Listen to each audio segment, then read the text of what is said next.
Hello, my name is Dr. Greg Gilligan, the very proud superintendent of schools here in North Andover, with this month's update. It's hard to believe that it's November already. I hope that the families impacted by the gas outages are getting back into their homes and that heat's being restored. Remember, if you've been displaced by the gas disaster or you need assistance or transportation or help with lunch, please contact your school's principal or guidance counselor if you have not done so already. We had some really cool events take place over the last month here in the North Andover Public Schools. On October 24th, the district held a ceremony at the Stevens Memorial Library honoring this year's Educator Hall of Fame recipient, Barbara McGovern, and over 15 North Andover faculty members who attained professional teaching status, commonly known as PTS. Teachers are granted professional teaching status after 3 years, a rigorous hiring process, and participation in a mentoring and induction program. The Educator Hall of Fame was established in 2009 by the school committee as a way to recognize retired North Andover educators for their dedicated service. In addition to 37 years teaching in our schools, Ms. McGovern served as a caring and dedicated educator at the Franklin Elementary School.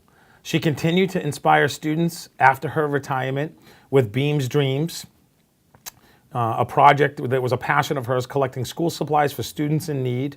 For decades, she's been a true role model for students both in and out of the classroom, and we're honored to have her join the Hall of Fame. It was also great to see 15 of our staff members attain professional teacher status. So congratulations to Colleen Stevens, Kristen Hamway, Kelly Trainer, Courtney Ahern, Colleen Hallback, Sean Morgan, Erin Gordon, Elizabeth Hassanen, Kathleen Pease, Christina Pantiagini, Valerie Center, Job Dubzinski, Scott Green, Kathleen McGovern, and last but not least, Caitlin Regato. Congratulations. We are thrilled that you have dedicated your career to the North Andover Public Schools, and we're making an investment in you.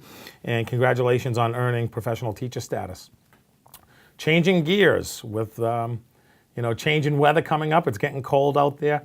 Last year we had 9 school weather-related closings.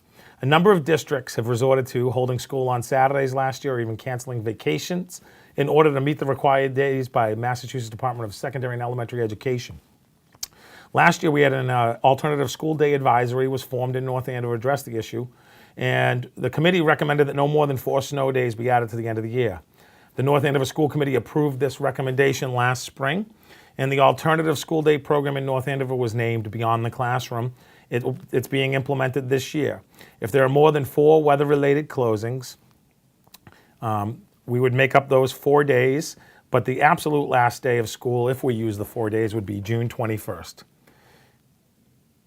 There'll be a section of Beyond the Classroom on our district's website that outlines the program, how it works, student assessments, assignments, etc. Some other exciting events that have happened this past month. The Bradstreet School, or the Ann Bradstreet Early Childhood Center, just unveiled their new mascot as voted on by the students. Can't think of a better way than the democratic process for the students to participate. And there were 3 finalists. It was the Bradstreet Bears, the Bradstreet Bumblebees, or the Bees, and last but not least, the Bradstreet Bulldogs. And the Bradstreet Bulldogs was selected by our students at the school, so congratulations, and it's great to be a Bulldog. A couple other events that have happened or are happening coming up is last week Thompson Elementary School celebrated a Veterans Day celebration. This has gone on for many years, and it's put on by the principal, Chris Raymond, and the school nurse, Kathleen O'Neill. And every year they honor a veteran as the guest of honor. This year, though, they celebrated the 100th anniversary of the passing of Private Albert E. Thompson, for whom the school is named. Private Albert E. Thompson served in World War I. He grew up on 60 Waverly Road, just down the street from the Thompson here in North Andover. And he was killed in the Battle of Chateau III in July of 1918. And he's buried an hour east of Paris in an American cemetery at the age of 16. The superintendent of the cemetery has let us know that they believe he's the youngest soldier to be buried there. And other reminders, the big Thanksgiving Day game is coming up next week versus Andover. The game is away. It's usually a great take and a good crowd. Congratulations also for making the Super Bowl. The Scarlet Knights will be taking on King Philip at Gillette Stadium. Information about tickets date and time at Gillette where the Patriots play, you can find on the North Andover Public Schools website at northandoverpublicschools.com. Thanks, and see you next month.